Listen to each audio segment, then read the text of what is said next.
Pinas? Ako sobrang saya kasi ayun nga, kahit di ako maglalaro, sobrang thankful ako sa GM namin, sa head coach, mga coaches, sa mga staff ng team kasi sobrang bait nila. Kahit alam nilang di ako makapaglaro, dinala nila ako dito. Kaya ayun, sobrang happy ko. And sobrang thankful ako sa team ko, especially sa GM namin and sa head coach.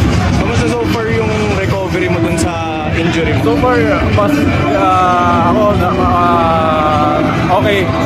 Sabi kong okay pero hindi pa healed. Nagpapagaling pa rin ako, pamahinga pa rin, and hindi ko pa rin alam kung kailan ako makakabalik. Wala pang final time? Wala pa. Kausap mo na ba yung si Onuaku yung naka-injured? Hindi ko pa siya nakausap pero nag-reach naman yung translator nila. And hindi ko alam kung siya talagang nag-message doon, pero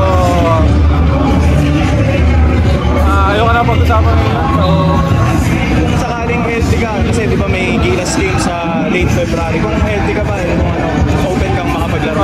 kung healthy ako, open ako, pero if ever na 80%, 70%, 90 or 90, hindi ko pa rin lalaroin kasi ayun nga, mas pipiling ko yung long term.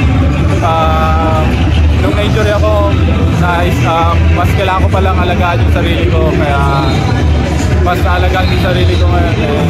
Pero willing naman ako maglaro as long as 100% ako. Ngayon lang, kung 100% kung may doctor signal.